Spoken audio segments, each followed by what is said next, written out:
Picture the most powerful woman in 16th century Europe, staring into a mirror every single morning, about to paint her face with something that was quietly killing her. That woman was Queen Elizabeth I of England. And the flawless white skin she was famous for? It wasn't a gift from God. It was a slow-motion chemical experiment on her own body. Today we're breaking down the beauty routine that may have quietly shortened the reign of one of history's most iconic queens. Before we dive in, hit subscribe and drop a comment telling us which historical figure's secrets we should dig into next. Let's step into the Queen's dressing room. Fair warning, it gets ugly fast. In Elizabeth's time, pale skin wasn't just fashionable, it was practically a political statement. White skin meant you didn't labor in the sun. It meant nobility. It meant purity.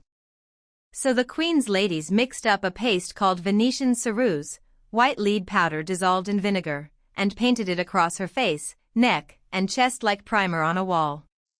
It dried into a smooth, chalky finish. Almost porcelain. Almost beautiful. Except it was, chemically speaking, a lead-based industrial pigment sitting directly on living skin for days at a time. Lead doesn't just sit there quietly, either. It gets absorbed.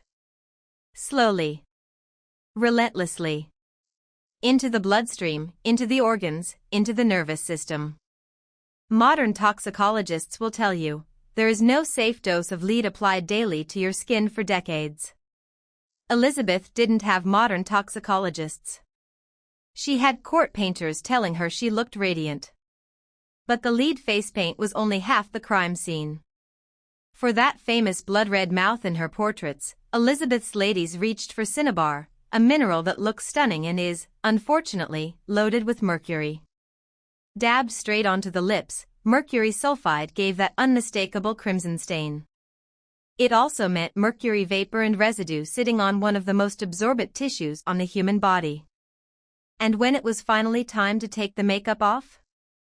Historical accounts describe a cleansing paste made from eggshells, alum, and yes, more mercury. So think about that cycle: apply mercury to the lips, apply lead to the face, then scrub it all off with a paste that was itself mildly corrosive, only to reapply the next morning. It wasn't skincare.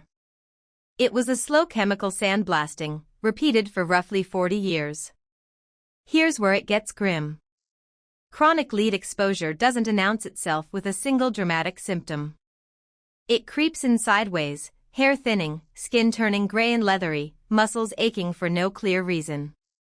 Court records and later historical analysis point to hair loss significant enough that Elizabeth eventually relied on wigs to maintain her public image.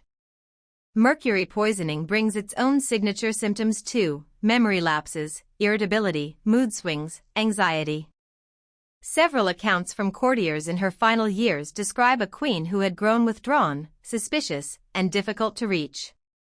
One member of her court, writing privately to a colleague, described the queen's face in her later years as looking sunken and shrunken beneath the paint, a striking contrast to the ageless portraits being circulated at the very same time. Historians still debate how much of that personality shift came from age, grief, political pressure, or slow-motion heavy metal poisoning. Realistically? Probably all four, working together. And the irony is brutal: the more her skin visibly deteriorated underneath the makeup, the thicker the layers got. By her final years, reports describe makeup applied nearly an inch thick. An inch of lead. On a human face. Reapplied for days without being washed off. So why not just stop? Why keep doing something that was visibly hurting her? Rewind to 1562. A young Elizabeth caught smallpox and nearly died.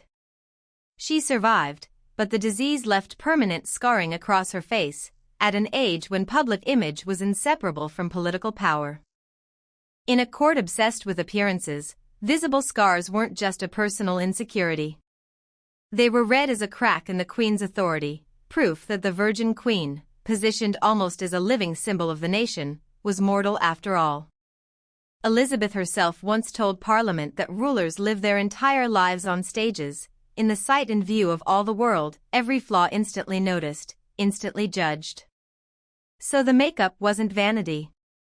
It was armor. It was propaganda. And when portraits were involved, Elizabeth reportedly banned unflattering depictions of herself outright, an early, extremely royal version of banning bad camera angles. Painters solved the problem by all copying the same flattering, idealized template for decades, which is part of why so many of her official portraits look eerily similar, even as she aged into her 60s. And the stakes went well beyond personal ego. For most of her reign, Elizabeth used the possibility of marriage as a diplomatic weapon, dangling proposals from French princes and Habsburg nobles to keep rival powers guessing and off balance. A queen who appeared visibly aged, ill, or scarred in a portrait sent abroad was a queen whose leverage at the negotiating table quietly weakened. Every painted likeness that left English shores was, in a very real sense, a piece of foreign policy. Which means the eternally young, porcelain smooth face wasn't just vanity dressed up as royal image. It was strategic misinformation, mixed with vinegar and lead, and painted directly onto her skin every single morning.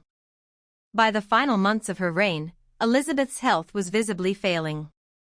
Contemporary accounts describe a queen sinking into a deep, heavy melancholy, refusing medical examinations, refusing rest. She reportedly stood upright for over 15 hours straight near the very end, convinced that if she lay down, she would never rise again. On March 24, 1603, Elizabeth I died. Officially, the causes cited range from pneumonia to what some historians now suspect was blood poisoning, after doctors were forced to surgically remove a coronation ring that had fused into her swollen, ulcerated finger just days before her death. And then there's the detail nobody can quite verify, but everybody repeats. An account from one of her ladies-in-waiting claims that days after her death, the Queen's body reportedly ruptured inside its sealed coffin. Modern science actually has a name for that phenomenon. It's a documented, if rare, occurrence when a decomposing body is sealed too tightly for gases to escape naturally. Grim, but not supernatural. Whether or not that specific detail is folklore or fact, one thing forensic historians broadly agree on: decades of heavy metal exposure had already devastated her body long before that final week. Her death also triggered one of the most delicate political moments in English history. Elizabeth had no children and had never named an heir outright, meaning that for a tense handful of hours, the most powerful throne in Europe technically belonged to no one. Behind palace doors, courtiers and secret envoys had already been quietly negotiating for years over who would take her place the moment she finally passed. That successor turned out to be James VI of Scotland, who became James I of England, uniting the two crowns for the first time in history. It's a strange footnote to a story about makeup. The woman famous for freezing time on her own face couldn't freeze it for her kingdom, and the transition she spent decades quietly managing behind that porcelain mask happened almost the instant she was gone. Here's the part that stings the most: none of this was new information, even in her lifetime. Lead-based cosmetics trace back at least to ancient Rome. Physicians across multiple centuries documented that lead exposure caused hair loss, tremors, and organ failure, long before Elizabeth ever touched a jar of ceruse. And Elizabeth wasn't the last powerful woman to pay this price either.